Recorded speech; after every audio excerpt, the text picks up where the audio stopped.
Hello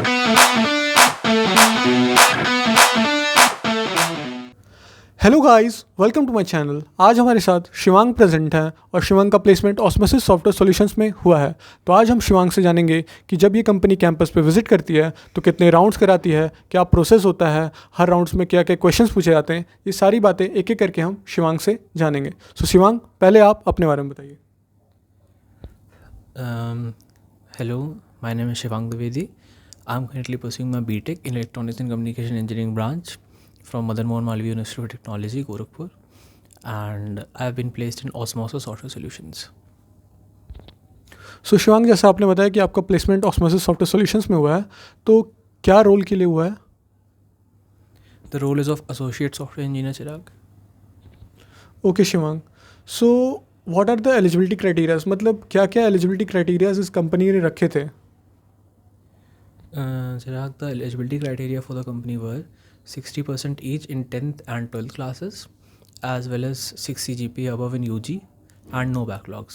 Also, the branch criterion were only for CS, IT, and EC. It only open for 3 branches. Okay, सो अब हम जानते हैं कि कितने राउंड्स हुए थे।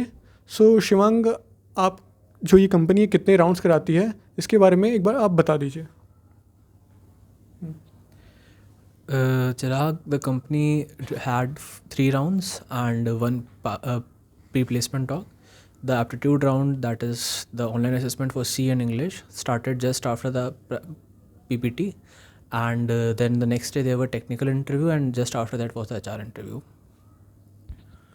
ओके शिवांग, सो शिवांग, जैसा आपने बताया कि जो पहला राउंड होता है वो असेसमेंट टेस्ट होता है एंड उसमें सी एंड इंग्लिश पूछी जाती है। सो शिवांग, ये जो प्रिपरेशन है इसके लिए, सी लैंग्वेज के लिए और इंग्लिश के लिए, इसका आपने कहाँ से किया था? For the juniors listening to me, I would suggest IndiaBix website for both English aptitude preparation as well as for the C online assessments for the questions of C. Okay Shivang, so now हम second round के बारे में बात करते हैं, जो कि था आपका technical interview. So technical interviews में किस तरह के क्वेश्चंस पूछे गए थे और कौन कौन से टॉपिक्स अराइज हुए थे इंटरव्यूअर के द्वारा, इसके बारे में आप बताइए। Firstly, I'd like to suggest that in technical interview, don't ever give like full intro, like going from your name to branch and everything, as well as giving entire education. See, that all is already given in your resume, so you don't need to repeat it over. And the interviewer already has your resume. At max, you can give your name, and then you can go on with the things that you want to discuss in the interview, because interview is more of a discussion than just a monologue. And that was about the intro. For the question part, I would like to discuss the foremost thing is the like Osmosis clearly mentioned that an interview will be a project-based interview, and so you have to prepare a project. Like you should have a project beforehand as well, so that you can clearly demonstrate the project in the interview. And most of the part of the interview was related to the project and project-related questions only.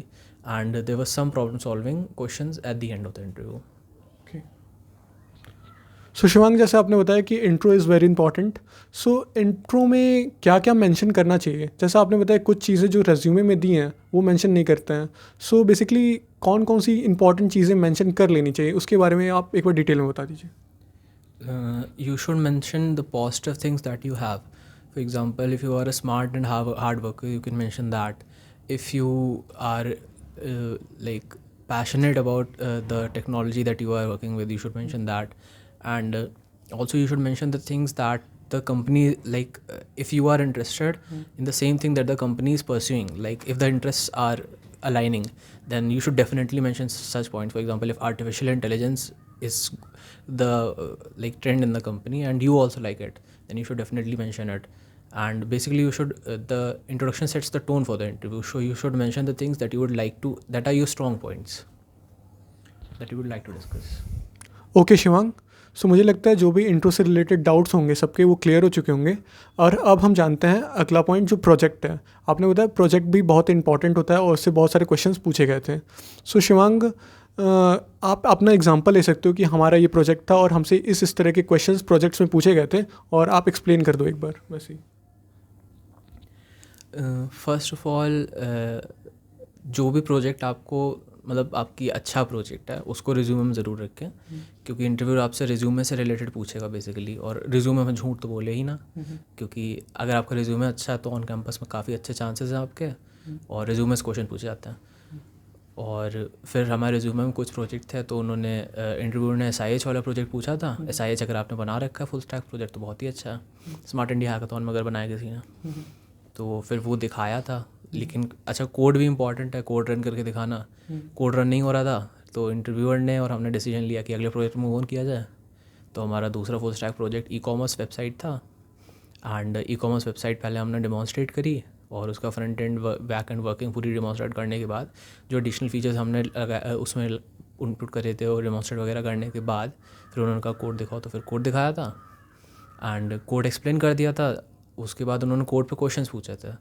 मतलब ये तो project एक तरीके से project इतना हो गया, तुमने डिमॉन्स्ट्रेट कर दिया। प्रोजेक्ट बेस्ड इंटरव्यू में प्रोजेक्ट बेस्ड ही क्वेश्चन भी बन जाता है फिर। जैसे हमारा प्रोजेक्ट था फुल स्टैक, मर्न फुल स्टैक, तो मर्न फुल स्टैक में रिएक्ट आ गया आपका, तो वो रिएक्ट के हुक्स पे क्वेश्चन पूछेंगे। तो क्योंकि हमारे पास प्रोजेक्ट सामने ही रखा हुआ था, तो वो क्वेश्चन रिएक्ट के हुक का पूछते थे, हम रिएक्ट का हुक बताते थे और रिएक्ट हुक का एग्जांपल दे देते थे सामने सामने, देखिए सर ये होता है और ये हमने यहाँ पे यूज़ भी किया है।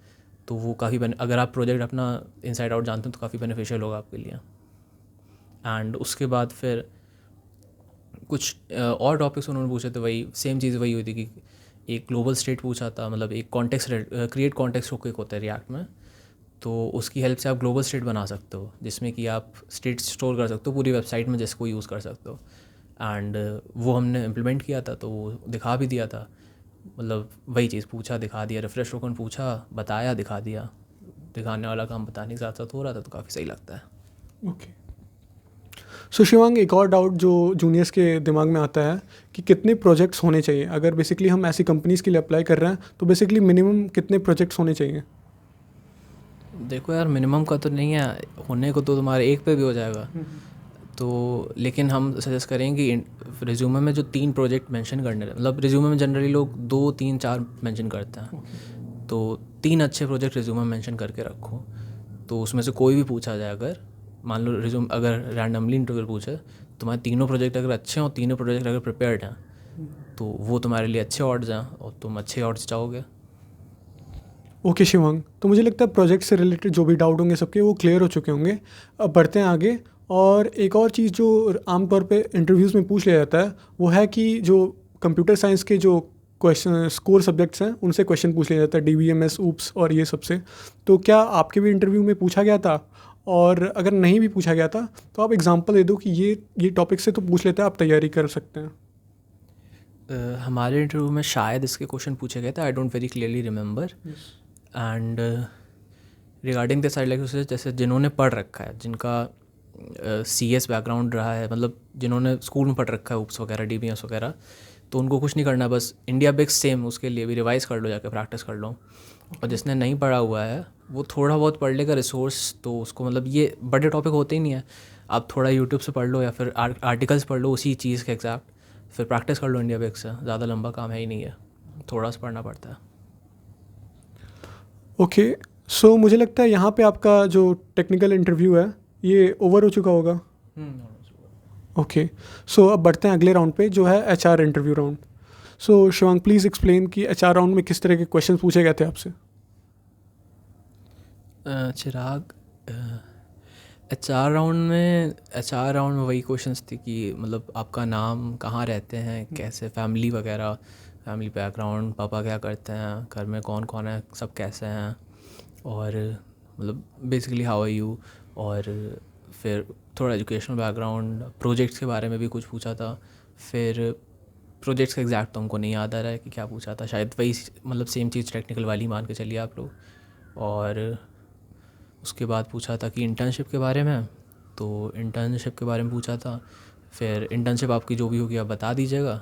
उसके बाद हम ओपन सोर्स भी किया था, तो हमसे ओपन सोर्स के बारे में भी पूछा था, तो उन्होंने मतलब वही चीज़ें। और इंटर्नशिप बता देना, मतलब जो भी किए हो,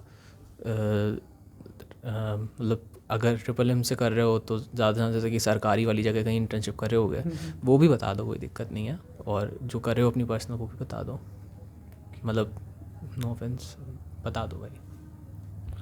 सो जैसा आपने बताया कि इंटर्नशिप से भी रिलेटेड क्वेश्चंस पूछ लिए गए थे, तो इंटर्नशिप से रिलेटेड क्या क्या क्वेश्चंस वो अराइज मतलब पूछते हैं? जैसे कि कोई आपका इंटर्नशिप है, आप एग्जांपल ले सकते हो अपना ही कि मेरा ये था और मुझसे ये डाउट्स पूछ लिए थे उन्होंने, आप बता दो। इंटर्नशिप रिलेटेड उन्होंने हमारी रेलवे वाली इंटर्नशिप डिस्कस करी थी, जो कि मतलब ट्रिपल एम वाले सब जान रहे होंगे। ट्रिपल एम में नॉर्थ ईस्ट रेलवे में काफ़ी लोग इंटर्नशिप करते हैं। एंड उसके बाद उन्होंने हमारा ओपन सोर्स एक्सपीरियंस मेनली पूछा था। तो हम लास्ट ईयर GSOC अटैम्प्ट किए थे, तो वो सब पूछा था। ओके, तो GSOC अटेम्प्ट आपने किया था, उसमें किस तरह के क्वेश्चंस, मतलब ओपन सोर्स आपने किया था तो किस तरह के क्वेश्चंस पूछ लिए थे उसमें? नहीं यार, मतलब एक्चुअली जब तुम ओपन सोर्स करोगे तो उसका सब दिखता है, मतलब उसमें कुछ पूछना पड़ता ही नहीं है। जैसे प्रॉब्लम सॉल्विंग में दिख जाता है कि किसने कितने प्रॉब्लम सॉल्व करी हैं, तो वही ओपन सोर्स में भी गिटहब पे सब दिखता है। अगर तुमने इशू का लिंक लगा दिया तो वो पूरा पढ़ डालेंगे कि मतलब वो तो सामने दिख रहा है ना, तो उसमें पूछेंगे, उससे अच्छा वो देख लेंगे कि एक्चुअल में क्या किया तुमने। अच्छा, सो मुझे लगता है यहाँ पे जो भी इंटरव्यू से रिलेटेड, HR इंटरव्यू से रिलेटेड जो भी डाउट्स होंगे आपके क्लियर हो चुके होंगे। और अब फाइनली जो हमारा आखिरी क्वेश्चन है वो पूछते हैं और फिर इंटरव्यू को ख़त्म करते हैं। सो शिवांग, जो फाइनली मैं पूछना चाहता हूँ सबके लिए कि आप एक मैसेज दे दो सबको, जो भी आप जूनियर्स देख रहे हैं आपको, उनको आप एक अच्छा मैसेज जो देना चाहते हैं प्लीज़ आप दीजिए। राधे राधे। मैसेज हम एक ही देना चाहेंगे कि यार देखो, हमारा हुआ 8th सेमेस्टर में, 7th में नहीं हुआ, तो पेशेंट रहना। ठीक है, फाइनल ईयर में लगता है जल्दी हो जाए जल्दी हो जाए, लेकिन होगा तभी जब भगवान ने लिख रखा है। तो भगवान पे भरोसा रखो और अपना जो भी फॉलो करते रहो। और पेशेंस तो बहुत ही ज़रूरी है। और हमारा सेशन भी थोड़ा ऐसा है कि इसमें ऑन कैंपस ही ज़्यादा फोकस करना है। तो ये चीज़ है। और मतलब एक तो ये चीज़, भगवान भरोसा रखो, पेशेंस रखो, ठीक है, रखना ही पड़ेगा। और दूसरी चीज़ ये होगी, दूसरी चीज़ आपको क्या बता दें, दूसरी चीज़ ये बता देते हैं। हाँ, एक हमारे इंटरव्यूअर जो थे उन्होंने काफ़ी एक सही चीज़ कही थी। हमारा जो सेकेंड राउंड था ना, सेकेंड राउंड हमारा जो इंटरव्यू हुआ था, उसमें हमारे इंटरव्यू सर जो बोले, मतलब काफ़ी बढ़िया वो भी थे, नेचर उनका काफ़ी सही था। वो बोले थे कि अपने एक टेक स्टैक पे फोकस करो, ज़्यादा भटकने की ज़रूरत नहीं है। कि तुम, मतलब उन्होंने क्वेश्चन दिया तो हमने सोचा कि इसको किससे करें, तो उन्होंने लैंग्वेज कहा, ओपन लैंग्वेज, जिससे करना चाहो करो। तो हम करने लगे C++ से। तो उन्होंने कहा कि यार तुम उसको जावास्क्रिप्ट से भी तो कर सकते थे। तो उन्होंने कहा कि मतलब बेटर रहेगा कि तुम एक ही टेक स्टैक फोकस करो, क्योंकि फ्रेशर को उतना ही चाहिए होता है। और बाकी वो कह रहे थे कि मतलब वही चीज़ है कि अगर इससे ये मैसेज निकलता है कि अगर तुम 3rd ईयर तक जो टेक स्टैक कर रहे हो उस पर फोकस करो, 3rd ईयर में मत भटको। हाँ, 1st ईयर में सब एक्सप्लोर करते हैं, 2nd ईयर हाफ तक लोग एक्सप्लोर करते ही हैं, तो वो अलग बात है, लेकिन बिल्कुल फाइनल स्टेज में मत भटको। So thank you very much Shivang भाई, आपने अपना प्रीशियस टाइम दिया और सबको गाइड किया। और यहीं पे हम इस इंटरव्यू सेशन को एंड करते हैं। Thank you very much audience, आपने सुना इतने पेशेंटली। और ऐसे ही मोर वीडियोस के लिए आप हमारे चैनल को सब्सक्राइब करें। और that's all, thank you very much.